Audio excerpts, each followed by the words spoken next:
शुरुआत में हमें 1945 का एक सीन दिखाया जाता है जब सेकंड वर्ल्ड वॉर खत्म हो चुका था।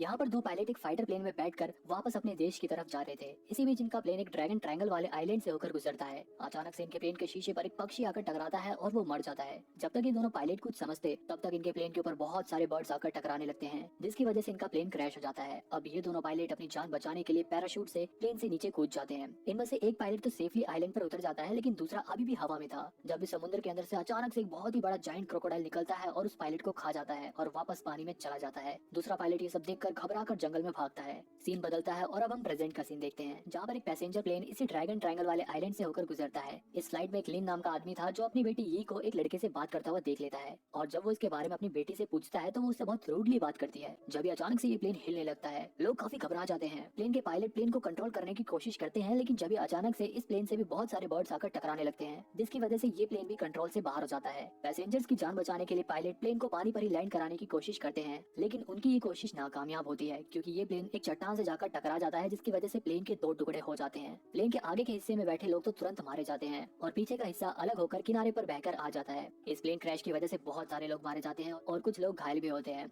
चैंग नाम का वो लड़का अभी भी जिंदा था। चैंग यी के पास आकर उसके बारे में पूछता है, लेकिन जब यी के डैड आकर उसे उस लड़के से बात करने से मना कर देते हैं, जिसकी वजह से यी फिर से नाराज हो जाती है। अब यहाँ पर सभी लोग अपने फोन से मदद बुलाने का ट्राई करते हैं, लेकिन किसी के भी फोन में नेटवर्क नहीं आ रहे थे, इसलिए यहाँ पर मौजूद सभी लोग टेंशन में थे। इसलिए लिन और चैंग जंगल में खाने पीने की तलाश में जाते हैं। यहाँ लिन चैंग से कहता है कि तुम मेरी बेटी से जरा दूर रहो। रास्ते में इन्हें जमीन पर बहुत ही बड़े जानवरों के पैरों के निशान दिखाई देते हैं, लेकिन ये लोग उन निशानों को इग्नोर करते हुए आगे बढ़ जाते हैं। कुछ दूर चलने के बाद इन्हें एक हट दिखाई देती है। वहीं दूसरी तरफ प्लेन से गिरे लोगों में से एक लड़का पानी में गिरे अपने सामान को देखता है। जब भी कोई चीज अचानक से उसे पानी में खींच लेती है, लेकिन किसी की भी नजर उस लड़के पर नहीं पड़ती। प्लेन से गिरे लोगों में ली नाम का एक आदमी और उसकी प्रेग्नेंट वाइफ भी यहाँ पर फंस गए थे। ली अपनी वाइफ के लिए पीने का पानी लेने जाता है। जियान यहाँ यी से बात करती है और हमें पता चलता है कि यी और उसके डैड उसकी मॉम के फ्यूनरल से आ रहे थे। इधर जब ये लोग झोपड़ी के अंदर जाते हैं तो उन्हें उसके अंदर कुछ हथियारों के साथ साथ एक किताब भी मिलती है। ये किताब उसी बचे हुए पायलट की थी जिसे हमने मूवी की शुरुआत में देखा था। इस किताब को पढ़कर इन्हें ये पता चलता है कि इस आइलैंड पर एक बहुत ही बड़ा जायंट क्रोकोडाइल मौजूद है। ये बात सुनकर लिन तुरंत भागकर अपनी बेटी के पास जाने लगता है।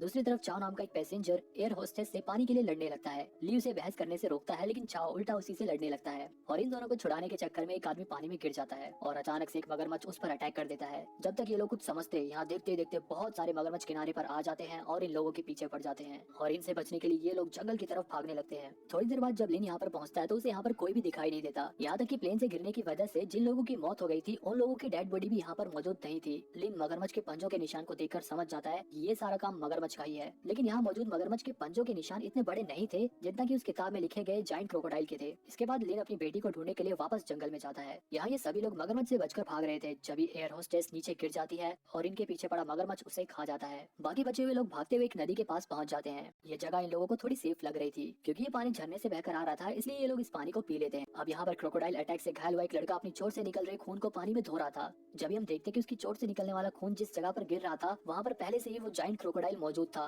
लेकिन अब वो क्रोकोडाइल उस आदमी के खून की महक सूंघ कर उठ जाता है। इतने बड़े क्रोकोडाइल को देखकर ये लोग बहुत बुरी तरह से डर जाते हैं। मगरमच्छ को देखते उस बेचारे लड़के के होश उड़ जाते हैं। जब तक वो लड़का कुछ रिएक्ट करता वो मगरमच्छ से खा जाता है। ये देखकर ये लोग डर के मारे इधर उधर भागने लगते हैं। लिन भी किसी तरह बड़ी मुश्किल से उस जायंट क्रोकोडाइल का खाना बनने से बचता है। बाकी सभी लोग भी उस मगरमच्छ से बचकर जंगल के बीच में भाग जाते हैं। यहाँ ये सबसे कहते हैं कि भले ही हमारे फोन में सिग्नल नहीं आ रहे, लेकिन हम फिर भी अपने फोन के कंपास को खोलकर डायरेक्शन का पता लगाकर पेड़ों पर निशान लगाकर आगे बढ़ सकते हैं। लेकिन लिन को यहाँ उसका ये आइडिया पसंद नहीं आता और वो सबसे चलते रहने को कहता है। आगे चलकर ये लोग वापस हट के पास पहुंच जाते हैं। अब रात गुजारने के लिए इन्हें एक जगह भी चाहिए थी, इसलिए ये लोग यहीं पर रुकने का प्लान बनाते हैं। इसी झोपड़ी में यी को 2 ग्रेनेड और कुछ गोलियां भी मिलती है। वो उसे अपने फादर लिन को दे देती है। लिन उन गोलियों का बारूद निकाल कर उसे अपनी चोट पर लगा देता है। इसके बाद चैंग लिन के कहने पर उस बारूद पर आग लगा देता है। हालांकि इससे उसे काफी दर्द तो होता है, लेकिन उसका घाव भर जाता है। बाकी सब उसे ऐसा करते हुए देखकर सोल्जर समझने लगते हैं। इसके बाद रात में ये लोग एरोप्लेन से मिला खाना ही खाते हैं और खाने के खाली डब्बों को कैंप के चारों तरफ लगा देते हैं ताकि अगर क्रोकोडाइल यहाँ पर आए तो इन्हें पता चल जाए। यहाँ लिन बातों ही बातों में अपनी बेटी से पूछता है कि क्या वो स्मोकिंग करने लगी है। उसकी इस बात से ये गुस्सा होकर यहाँ से चली जाती है। यहाँ लिन लू को बताता है कि मेरी बेटी मुझसे इसलिए नाराज है क्योंकि मैं उससे 5 साल बाद मिला हूँ।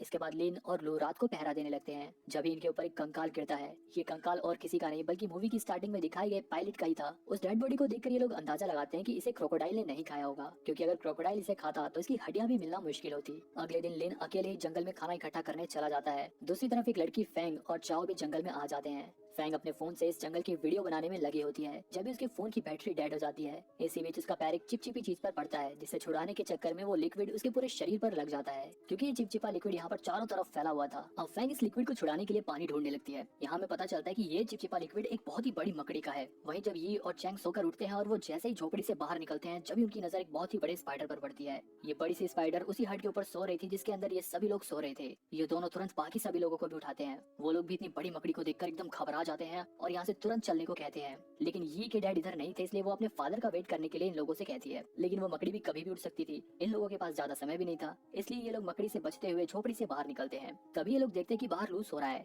उसे देखकर चैंग उसे उठाने जाता है। जब इनमें से एक आदमी उस स्पाइडर से डर कर घबराहट में यहाँ से भागने लगता है और उस स्पाइडर से बचने की जगह उसी से ही टकरा जाता है। स्पाइडर की नींद टूट जाती है और वो तुरंत उस आदमी को मार डालती है। अब ये सब देखकर इन लोगों में भगदड़ मच जाती है। दूसरी तरफ लिन इन लोगों के चीखने चिल्लाने की आवाज सुनता है और तुरंत भागकर इन लोगों के पास जाता है। यहाँ ये बड़ी सी मकड़ी कुछ लोगों को घेर लेती है। अब लू एक पत्थर उठाकर उस मकड़ी के मुंह पर मारता है जिससे स्पाइडर का ध्यान लू पर आ जाता है और वो इन लोगों को छोड़कर लू का पीछा करने लगती है। थोड़ी देर में यहाँ पर और भी कई सारे स्पाइडर्स आने लगे थे जिन्हें देखकर ये लोग फिर से यहाँ से भागने लगते हैं। ये सभी भागते हुए हट के पास वाली झाड़ियों के पास जाकर छुप जाते हैं। लेकिन वो स्पाइडर भी इनका बाहर ही निकलने का वेट कर रही थी। जब यहाँ पर लिन आता है और इन स्पाइडर का ध्यान अपनी ओर खींचकर उन्हें अपने पीछे लगाकर उसी हट के पास आ जाता है। यहाँ लू भी उसे मिल जाता है और फिर ये दोनों उसी हट के अंदर छुप जाते हैं। लेकिन तभी हम देखते हैं कि उस हट के ऊपर अभी भी एक स्पाइडर है। वो स्पाइडर एकदम से अपने टेंटिकल से लू के ऊपर हमला कर देती है। लू बहुत बुरी तरह से घायल हो जाता है। यहाँ पर लिन उस स्पाइडर का टेंटिकल काट देता है लेकिन टेंटिकल घुसने की वजह से लू का बहुत ज्यादा खून निकल गया था जिसकी वजह से वो मर जाता है। अब वो स्पाइडर लिन के ऊपर भी हमला करने लगता है लेकिन लिन किसी तरह उससे अपनी जान बचाता है और उसी के टेंटिकल से उससे लड़ने की कोशिश करता है। इसके बाद मौका पाकर वो उन्हीं दोनों ग्रेनेड में से एक ग्रेनेड उस स्पाइडर के पास फेंक देता है जिससे वो स्पाइडर मर जाती है।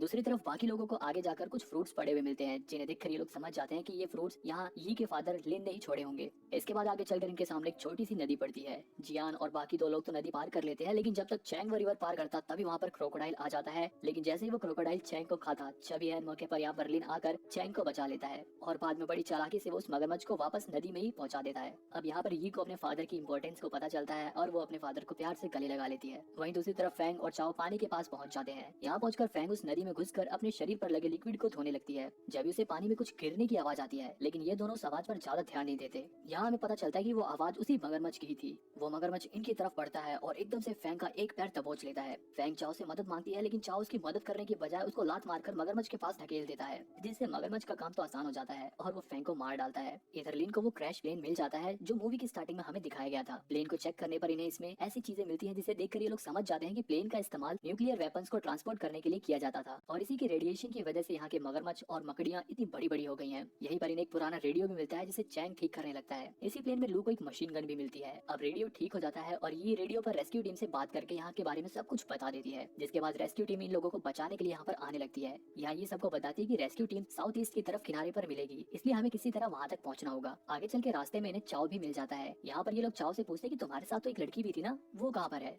चाओ इन्हें बताता है कि अब वो मगरमच्छ के पेट में है। इसके बाद ये सभी साउथ ईस्ट की तरफ आगे बढ़ते हैं लेकिन आगे चलकर इन लोगों के सामने एक बहुत ही बड़ी नदी पड़ती है। अब बाकी सब तो तैर कर नदी पार कर सकते थे लेकिन इनमें से एक औरत प्रेग्नेंट थी और उसका नदी पार करना बहुत मुश्किल था। यहाँ पर लिन अपना दिमाग लगाता है और पेड़ की टहनियां इकट्ठा करके एक क्राफ्ट बनाता है। इसके बाद वो पहले खुद रिवर पार करता है और फिर वो प्रेग्नेंट लेडी क्राफ्ट पर बैठ जाती है और बाकी लोग भी तैर कर नदी पार करने लगते हैं। अभी ये लोग कुछ दूर ही पहुंचे थे कि जब लिन को नदी में मगरमच्छ दिखाई देता है जिसे देखकर वो इन लोगों को जल्दी से नदी पार करने को कहता है। इसी बीच उस प्रेग्नेंट लेडी को खींचते हुए क्राफ्ट की रस्सी टूट जाती है। बाकी लोग तो किसी तरह रिवर पार कर लेते हैं लेकिन वो प्रेग्नेंट लेडी और उसका पति अभी भी नदी में ही थे। अब ली अपनी बेबी को बचाने के लिए उस राफ्ट को किनारे की तरफ धक्का देता है और उस मगरमच्छ का ध्यान भटकाने के लिए और अपनी बीवी और बच्चे की जान बचाने के लिए वो खुद उस मगरमच्छ का खाना बन जाता है। अब जियान तो किनारे पर पहुंच जाती है लेकिन वो मगरमच्छ दोबारा से इन लोगों के ऊपर हमला करने के लिए बढ़ता है। यहाँ पर लिन उस मशीन गन से मगरमच्छ के ऊपर गोलियों की बौछार करने लगता है लेकिन मगरमच्छ के ऊपर तो गोलियों का जैसे कुछ असर ही नहीं हो रहा था। इधर भागते हुए चाओ नीचे जमीन पर गिर जाता है जिसे देखकर ये उसकी मदद करने के लिए आती है लेकिन चाओ उसी को खींचकर मगरमच्छ की तरफ ढकेल देता है। अब वो क्रोकोडाइल उसके ऊपर हमला करने ही वाला था कि जब यहाँ पर लिन फिर से आकर मगरमच्छ के ऊपर फिर से गोलियों की बौछार करने लगता है। मौका पाकर ये साइड हो जाती है लेकिन इसी बीच फायरिंग के दौरान एक गोली चाओ के पैर में जाकर लग जाती है जिसकी वजह से वो दौड़ नहीं पाता और उसकी किस्मत इतनी खराब थी कि उसी वक्त उसे हार्ट अटैक भी आ जाता है जिसकी वजह से वो नीचे गिर जाता है। वो मगरमच्छ आता है और चाओ को खा जाता है और यहाँ पर उसे उसके कर्मों का फल भी मिल जाता है। अब बस ये 4 लोग बचे थे लेकिन यहाँ पर हम देखते हैं कि यी का जैकेट उस मगरमच्छ की पूंछ में फंस जाता है और वो मगरमच्छ उसे लेकर अपनी गुफा की तरफ चला जाता है। रात भी हो चुकी थी। लेन अपनी बेटी को बचाने के लिए उस मगरमच्छ के पंजों के निशान का पीछा करते हुए किसी तरह उस गुफा तक पहुंच जाता है। उसके पीछे पीछे वो प्रेग्नेंट लेडी और चैंग भी वहाँ पर आ जाते हैं। चैंग जियान को गुफा के बाहर ही बैठने को कहता है और वो खुद गुफा के अंदर लिन की मदद करने के लिए चला जाता है। यहाँ लिन गुफा के अंदर अपनी बेटी को ढूंढ रहा था। जी मगरमच्छ से बचने के लिए गुफा के अंदर ही एक जगह पर छुपी हुई थी, लेकिन जैसे वो अपनी डैड की आवाज सुनती है वो भागकर अपने डैड के पास आ जाती है। लेकिन जब भी वो मगरमच्छ भी जग जाता है और इन लोगों की तरफ बढ़ने लगता है, जिसे देखकर लिन उसके ऊपर फिर से गोलियां चलाने लगता है और वो मगरमच्छ को अपने पीछे लगा लेता है। वो चैंग से कहता है कि वो ये को लेकर यहाँ से चला जाए। यहाँ पर लिन का प्लान था कि वो उस एक बचे हुए ग्रेनेड से उस मगरमच्छ को मार डालेगा, लेकिन हड़बड़ाहट में उसके हाथ से वो ग्रेनेड वहीं नीचे कहीं गिर जाता है। इधर चैंग ही को गुफा के बाहर जियांग के पास छोड़ देता है और खुद उस मकड़ी का टेंटिकल लेकर गुफा के अंदर फिर से लिन की मदद करने के लिए चला जाता है। वहीं दूसरी तरफ लिन मगरमच्छ से बचकर भागते हुए एक छोटी सी जगह के अंदर घुस जाता है, जहाँ पर वो मगरमच्छ नहीं घुस पाता। लिन उस मगरमच्छ के ऊपर खूब गोलियां चलाता है और जल्दी उसकी सारी गोलियां खत्म हो जाती हैं। अब चैंग भी गुफा के अंदर आ जाता है, जिसे देखकर लिन उसे कहता है कि तुम सबसे पहले उस ग्रेनेड को ढूंढो। थोड़ी देर में चैंग को वो ग्रेनेड मिल जाता है। लिन उससे कहता है कि वो उस ग्रेनेड को मगरमच्छ के पास फेंक दे, लेकिन चैंग जानता था कि अगर उसने ग्रेनेड को मगरमच्छ के पास फेंका तो मगरमच्छ के साथ साथ लिन भी मारा जाएगा, इसलिए वो मगरमच्छ का ध्यान अपनी तरफ करके वहाँ से भागने लगता है। चैंग जैसे ही लिन से थोड़ा दूर जाता है वो ग्रेनेड का पिन निकाल कर मगरमच्छ के पास फेंक देता है, जिसके धमाके से वो मगरमच्छ बहुत बुरी तरह से घायल हो जाता है। अब ये दोनों फाइनली थोड़ी राहत की सांस लेते हैं, क्योंकि उन्हें ऐसा लगता है कि अब तो मगरमच्छ मर गया होगा। अब लिन चैंग के ऊपर गुस्सा भी नहीं होता, क्योंकि अब वो उसे समझने लगा था और अब ये दोनों साथ में बाहर जाने लगे थे। तभी वो मगरमच्छ उठकर फिर से इनके ऊपर हमला करता है। लिन तुरंत चैंग से मकड़ी का टेंटिकल लेकर उस मगरमच्छ का पेट चीर कर उसे मार डालता है।